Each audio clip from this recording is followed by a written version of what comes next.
This is Dr. Todd Wiley. Thank you for joining this webinar. I was able to conquer my vision-related learning disability, and I want to share that success with you now. Don't forget, there's a free report at the very end, so let's get started. It happened to me. I loved reading growing up. I remember kindergarten age or so being fascinated with text and seeing how all of a sudden the little marks on the page started to turn into words. And so in grade school, I became an avid reader, probably almost a bookworm, you would say, and just continued to read book after book after book. I really thank my mom for taking me to the library literally every day during the summer and getting a new stack of books. And that love for reading continued on through into high school. And in our anatomy physiology class, we were to take or do an article on a science-related profession. Well, our family was living in Klamath Falls, Oregon, Southern Oregon, and there's a great lake, Klamath Lake, for sailing, and our family had just joined the little tiny sailing club, and one of the best sailboat racers on the lake was an optometrist, and he also played a wonderful trombone, and since that was my instrument, I thought, well, he knows what's going on, so we'll do an article on optometry.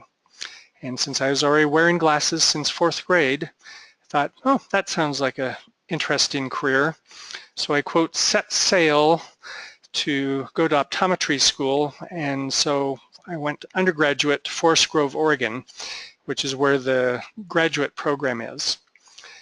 And things were going well. Was into my junior year of undergrad and getting through the prerequisites when it came to organic chemistry time. Now, chemistry and I don't really mix well to start with, and I knew this was going to be a tough class. But I dove in, and after a month or two, things started to become more difficult. I'd be reading along text, and it was like, what is going on? Because it wasn't sticking. I wasn't understanding what was being read. And I can still remember my week of doom reading one paragraph 6 times in a row and still thinking, what does it say? It's not sticking in my brain. And chemistry was continuing on, and I wasn't doing very well in class. I was failing. So I realized I've got to get this next test. So I kept track, literally studied 30 hours that week for the organic chemistry test, and took the test, 8 points out of 50. Horrible hours per point ratio. That was definitely not good, and I knew I was in big trouble. I was literally devastated. What was I going to do now? If I couldn't get into optometry school, that was my goal. I couldn't study any harder, and my career goal was suddenly coming to an end before it even started. And I remember being so frustrated. So I went down to the College of Optometry Center at Pacific University and had a vision exam. The good news was my eyes were healthy. My prescription hadn't changed at all. I could still see 20/20 in each eye. But the bad news was I demonstrated extremely poor eye coordination. And it was called a severe convergence insufficiency, or hard time aiming eyes inward. And it just caused so much anguish and frustration because, again, I could not study and be effective. But that was my introduction also to vision therapy, and my life has been changed ever since. So I did some training procedures, and 8 weeks later of teaching my brain how to get better control over my eyes, yes, I could comprehend again. The words were turning into pictures. And my comprehension was back, and yay, I got a C in chemistry. I was so grateful for that C. Vision therapy saved my life. And so since then, it's been my passion to help people like myself or others who have never experienced what it's like to enjoy reading and then to have that joy taken away. And so in over 30 years of being a doctor of optometry, I've continued to refine, learn new techniques, new ways, and have developed the Wiley Vision for Success program, or READ. It stands for Reaching Potential, Easier Studying, Attitude Changed, Dreams Awakened. So thank you for joining me during this webinar, and we'll continue to look at the visual system and some areas that really are definitely not widely known but are crucial for success. And I want to thank you, and as a special bonus for attending this webinar, I'd like to give you a copy of my new book that's coming out, If Your Eyes Could Talk. And so you're welcome at the end to sign up to get the PDF version. And there really are a number of areas that we do not even think about our eyes being related to different areas of performance and different effects on our life, from head trauma to anxiety, fatigue, and motion sickness, different areas. So feel free and get a copy at the end. First of all, let's look at 3 frightening statistics related to school success or failure and how it applies to the visual system.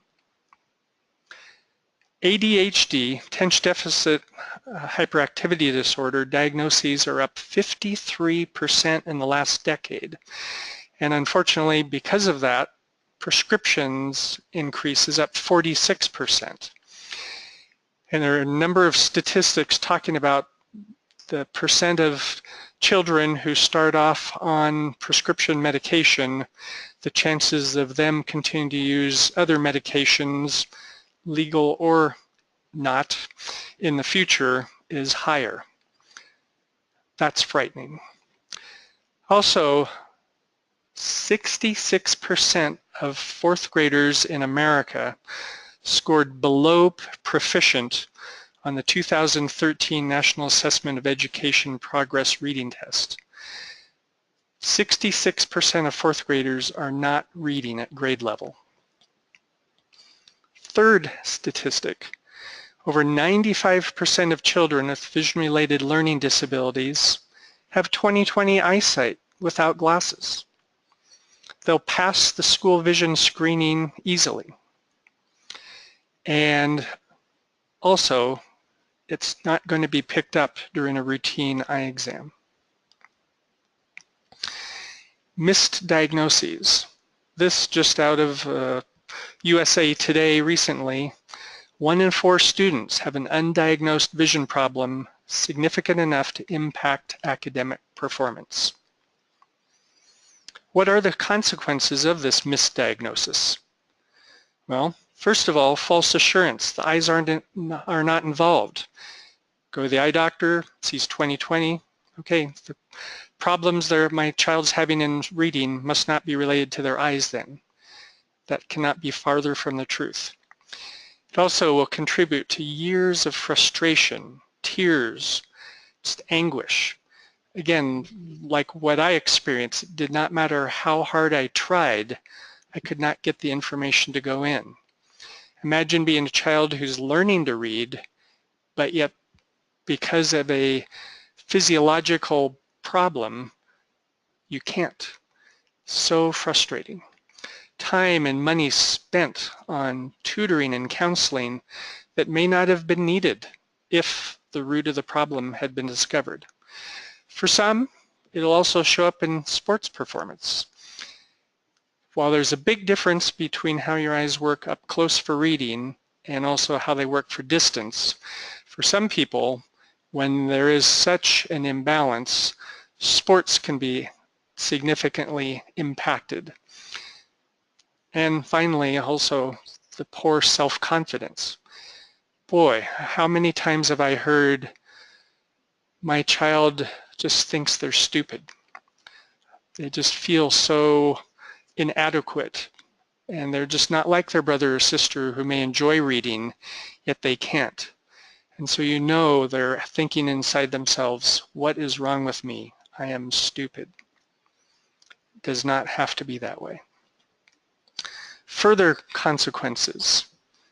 This gets frustrating. That can lead to anger and then acting out in inappropriate ways or looking for attention in some other way that may not be socially redeeming.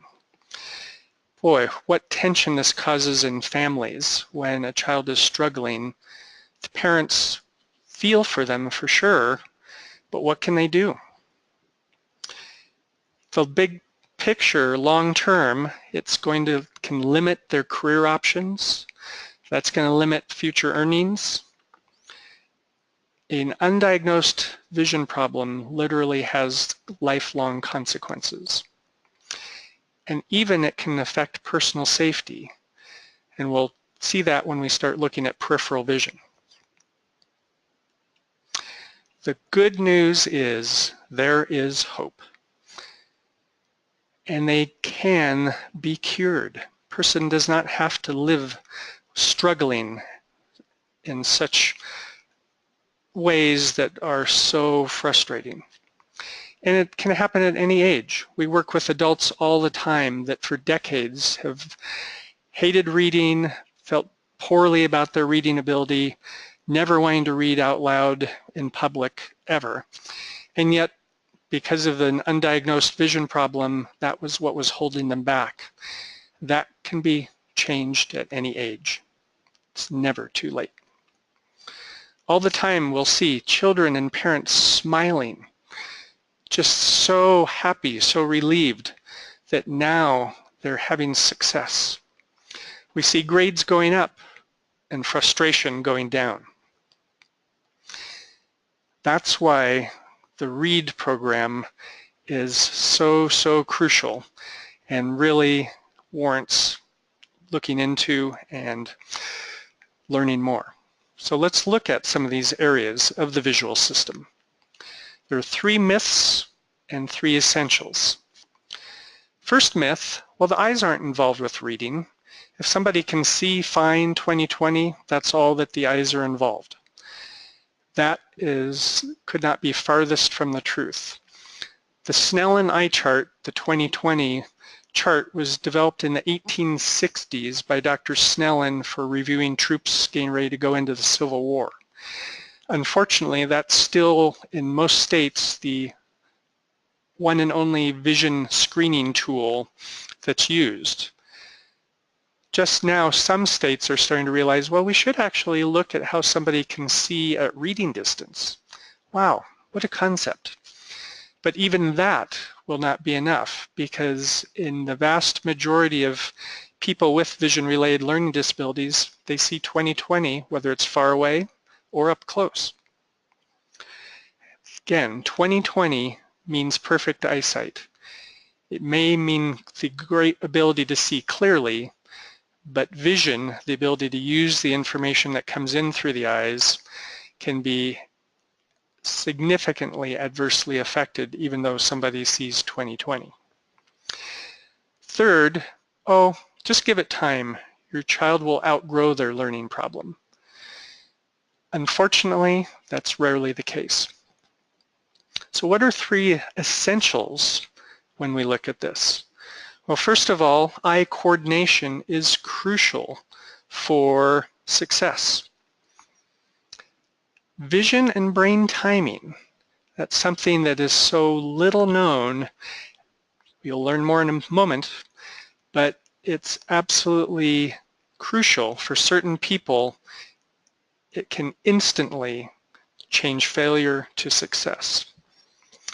And also peripheral vision while reading, something again we don't even think about, but it can have a tremendous impact on a person's success or failure. So let's look at this more closely. Essential number one, eye coordination.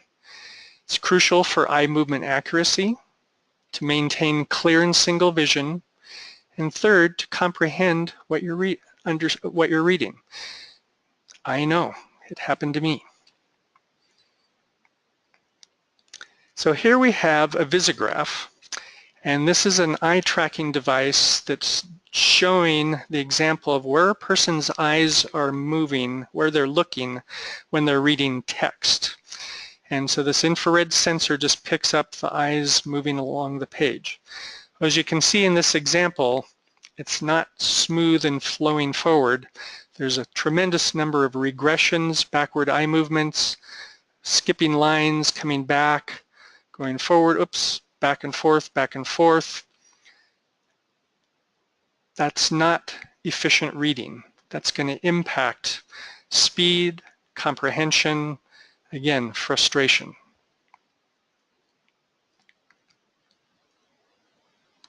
And moving on to clear single vision, something we take for granted.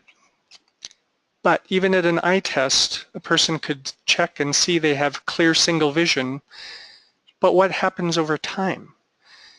While the eye test is just a brief, quick snapshot of how they see, what if somebody has poor eye coordination and after 10 minutes, all of a sudden they start losing the ability to coordinate their eyes? Well, let's see what happens. This is an example of reading along, and if a person starts to lose the ability to maintain precise eye alignment on the same text, you can start seeing double. And again, it can go double and stay double. It may come, it may go. How frustrating would that be? As the words start to pile on top of each other, what does it say? So often you may see symptoms of a child holding the book very, very close, or turning their heads sideways to actually use the nose as a block to try and avoid and get rid of the double vision. Lastly, eye coordination is crucial for comprehension, and that was definitely experienced by what I went through my junior year of undergraduate school. Shortly after I got out of school, one of my mentors, Dr. William Ledlam, oversaw a study at Pacific University where they took 48 third-year optometry students. So these are students that had a minimum of 6-7 years of college altogether. They made 2 pairs of glasses. One was blank window glass. The other was a special lens, a prism, used in a different fashion than what we'll be talking about shortly, but positioned in a way that would simulate a person's eyes tending to over-aim, and then a person having to compensate for that imbalance. They made sure the print was never blurry, never double, and they gave them 4 equally weighted sections of the California Achievement Test for reading comprehension. They mixed it up and did 2 tests with each pair of glasses, the students not knowing which pair of glasses they were looking through.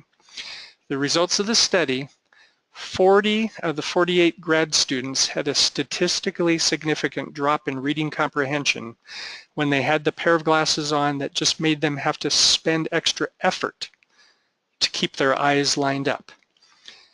Again, this just shows how subtle the visual system is and how subtly things can be thrown off in a tremendous way, because again, it had no impact on clarity of vision.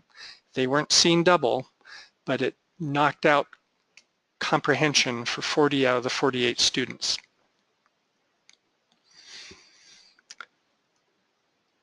So with the eye movement accuracy, the clear single vision, the comprehension, all that is crucial. Unfortunately, eye coordination is rarely measured during a routine eye exam. but it's crucial for the reaching potential, easier studying, attitude changed, and dreams awakened. Let's look at essential number 2, vision and brain timing. There's way more to vision than meets the eye. Just as a quick demonstration, how about let's try it. So if you will safely stand up where you're at, and then make sure nothing around you can hurt you. So if you have your eyes open, you're standing there balanced.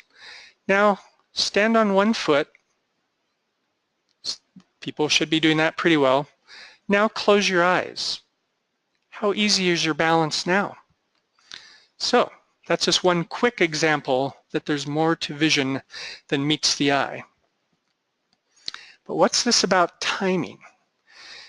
It's an incredibly fascinating area of how the visual system impacts literally 70% of our brain, yet it's so little known among, unfortunately, eye care professionals.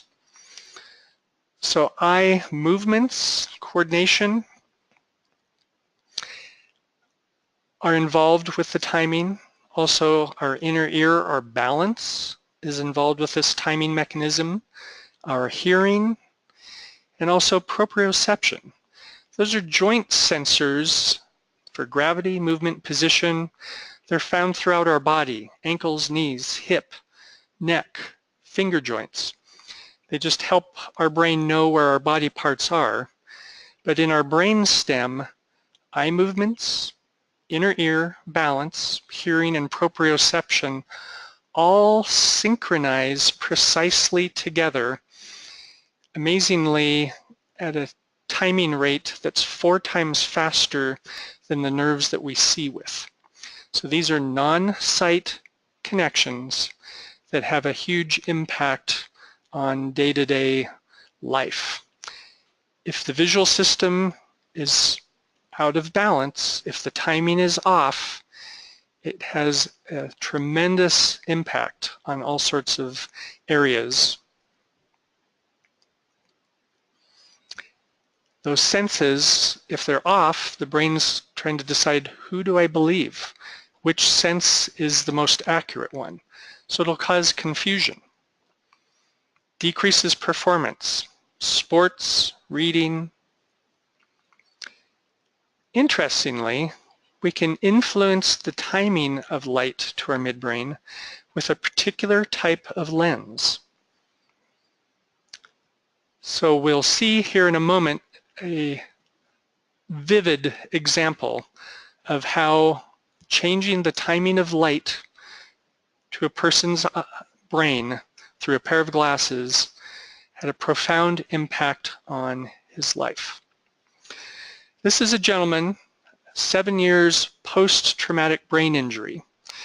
When he came into the office, his chief complaints were poor balance and that his anxiety level would steadily increase the longer the day went. As it became dusk and became darker, his anxiety would go through the roof because his balance was tied so, following the head trauma, his balance relied so much on his visual system that when it became dark, he lost his balance. In fact, he said if he was standing and closed his eyes, within 1 second he'd start to fall to the ground. So here we'll see an example of him today is the day before he picked up his 27th. glasses. 1914. 2014. Yes. And this is day 1 of my new glasses. So On the I'm right walking now this is the day he got his glasses. Now I'm going to go back.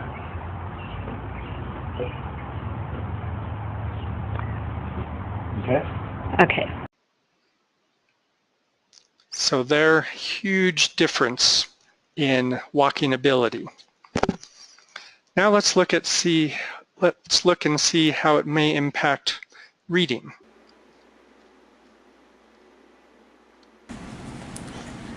If I could bear your pain, I would. If money could buy solutions, or my comfort solve the worst hurts, then they would be there for you. Okay, I'll have to try that for a moment and then just continue your reading from that position. He was dressed neatly, but in clothes that were obviously rather worn, and wearing a jacket that was probably a couple sizes too small. He too had money in his hand, but it looked to be no more than $5 or so at the most. Feel better? Feel worse? Could you really tell any? It felt a little better. Okay. The little girl put her Barbie back on the shelf and ran over to the Pokemon games. She excitedly picked up and was lying on the bed of the other toys and raced toward the checkout. Okay, so second pair still the better pair out of the three? I think any of the glasses better than no glasses. Again, this person had no difficulty seeing. He could see 20/20 without glasses. But by changing the light to his brain, it definitely had an impact on fluency and speed of reading. So timing is crucial. And the specific type of lens is so little utilized. Just over 0.1% of all eye doctors in the United States are aware of this type of lens and its impact it can have. It's amazing. And it's crucial for speed and fluency, as we just heard. Balance, sports performance, as we saw with the gentleman with the head trauma, huge difference. When he put his glasses on, he could stand and close his eyes and had no wavering, no loss of balance. Take the glasses off and he'd be completely lost of balance in 1 second. The nice part about those lenses, they also are therapeutic, and in the vast, say 90+% of people, they are able to work their way out of their lens over a period of 1 year to 2. It helps with brain training. Also, motion sickness can be influenced if the timing is off. If there's a mismatch between eye movements and inner ear connections, that'll often trigger the vagus nerve that goes to the stomach, and bleh, we don't feel so good. So that's why a person in the back seat usually has more difficulty than if they're driving or in the front seat, because in the back seat they're having to look more out the side window where there's objects are moving by at a quicker rate than when they look down the road. That can also be influenced and helped in many people. My favorite all-time symptom to see on the checklist, if somebody says the words are moving or wiggling while reading, that is 98.9% of the time due to that mismatch in timing. And typically this type of special lens will instantly stop that moving or wiggling when reading. Unfortunately, this is never measured in a routine examination. But as part of the Reading Success Program, we find it crucial for certain people. Not everybody needs or benefits from this special timing lens, but there's a significant number of people that do. And it's wonderful when we instantly can see the change. That's why in the office we call it a wow, when the person experiences the benefit of that changing timing. Let's look at the third essential, peripheral vision while reading. Something we don't think about, but again, it's crucial for accuracy of small eye movements. Imagine, say, if you're reading, but you're reading through like a tube or a tunnel. We use peripheral vision to give us an idea of where we're to move our eyes to land properly. If we're looking more through a small area, it's going to be much easier to skip little words. And then, whoop, we skipped one, then read it backwards. And so on becomes no, or ton for not, or was for saw, because we've overshot and then we scanned it backwards. Can also have problems with larger eye movements, not skipping or rereading lines of print. Again, we rely on peripheral vision for giving us the idea of where to move our eyes. If we're looking through a small tunnel, we get to the end of the line, oops, where do I go? And so you may reread or skip a line. It's also crucial for the ability to sustain attention. Otherwise, a person can be distracted and frustration for sure. Imagine you're in a classroom and this tunneling of peripheral vision is not a health issue. In standard on-off tests of peripheral vision, the people will do fine. But in their functional visual system, which we'll be looking at how we measure that in a moment, a person can have a normal health visual field, but have a constricted functional visual field. So imagine you're in the classroom, and because of so much strain and stress in the visual system, a person has a reduced field of awareness. Rather than just looking straight ahead and being aware of the room around you, if you can only attend to small portions of your field at a time, you're going to have to be moving your head around, up, down, right, and left, to maintain awareness of your surroundings. Well, from the outside appearance, that looks like somebody who's ADD. They're not paying attention, but unfortunately, they're trying to pay attention with their limited visual sense. So this is how we are able to measure near-point functional peripheral vision. So one eye at a time, close to working distance, and the directions are for the patient to look at the center of the page. There's a little X. The therapist, or the doctor is watching the patient to make sure they continue to watch the fixation point. And then they bring in from peripheral vision, from non-seeing to seeing, a target 1 to 2 millimeters, and come in around the clock, just having the person acknowledge when they can first see movement, then when they can see the color of the target. This is an example of somebody with a severe near-point functional visual field constriction. This is actually a 42-year-old adult.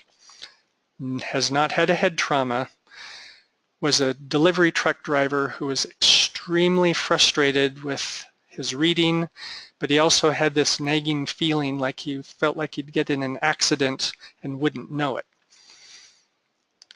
So that's, again, going from non-seeing to seeing. That white circle is when he, at reading distance, could first see the target. Well, it contributes to becoming very frustrated and overwhelmed, because if you can only take in small amounts of visual information, when you get to places like the mall or Costco, places where there's just lots of people, lots of visual stimulus, some people, they cannot handle it and they have to leave. Others can, but again, it's exhausting. It varies from person to person. Definitely it'll contribute to poor eye-hand coordination. Soccer, they may not be aware of their teammates, who's open to pass the ball to, or where is the ball even to start with. Misplacing things, even though they're right next to them or they're right there. With children, it's not uncommon, somebody with reduced peripheral vision, they don't have an awareness of their body space, or they're walking alongside their parent and they keep getting underfoot because they can't maintain awareness of peripheral vision. So the testing we just demonstrated, but unfortunately this is never measured in a routine eye examination. Only 1/3 of 1% of eye doctors in the United States know to even measure it. And I'm one of the only doctors in the whole Pacific Northwest that does measure for this. The treatment is syntonic light therapy. Nice part, wonderful part, it only takes 10 minutes a day. In many instances it can be done at home, and for some people it literally changes their life. from learning disabilities to head trauma to anxiety, if a person is experiencing reduced functional peripheral vision and then they no longer have that limitation, their life is different. So here's that person that we described, and then this was after a combination of the light therapy and some other modalities that were very helpful. And so in a period of 3 weeks, he had a significant, a profound improvement in peripheral awareness, and his anxiety level dropped. He said his reading was faster, he could work was not taking the amount of effort that it required for years. He could drive through any part of his route and not even think about it, where previously he was constantly on certain parts of his route trying to figure out how is there a way that I could avoid driving this one way because of just the feeling of anxiety it gave him, and that was totally gone. So 3 essentials: eye coordination, vision and brain timing, and peripheral vision while reading. These are 3 foundational components of the Wiley Vision for Success program. And I want you to benefit as I have, so that you, your loved one, can be reaching their potential, have an easier time studying or working. Attitude will change automatically, and have dreams awakened of what could be, or what new possibilities are there with a visual system that's helping rather than hindering a person's learning ability. And I have a 11-year-old daughter that is bright and wonderful and creative and all of those things that you are so happy to have your child be, except for she couldn't read. She had trouble in math. This started in kindergarten. We didn't know what was going on. Had her tested for everything, for disability, for just learning disabilities, any kind of thing. Had her eyes checked at a regular eye doctor, and very frustrated from the time kindergarten through 3rd grade, when we just happened to have a lady that I worked with said, "Have you ever had your child's eye checked?" And I said, "Of course I've had them checked." And she says, "No, tracking, to be able to track things." And I didn't have any idea what that meant, but I went with her doctor that she had taken her granddaughter to, and it was a miracle. It was actually a blessing, because the difference from her start to finish of going through eye therapy, whether you have to pay for it or not, or insurance or whatever, it is worth it, because my daughter has done nothing but blossom. She has a lot of work to do to catch up, but we're able to catch up. And for her to understand that this was not her fault, this is not anything that had to do with anything other than we needed to tweak a little bit of things for her eyes to be able to see correctly. It's going to be a challenge to get her caught up, but that she can, and she understands and is able to actually understand what was wrong is a miracle. So I just praise God for Dr. Wiley, because it really saved my daughter to be able to be everything that she can be, and I appreciate that. Thank you so much. Okay. So please take the first step and contact our office at the phone number below, or my website also will have contact information, because it can really make a difference for a lifetime. Thank you so much for spending the time to watch this webinar.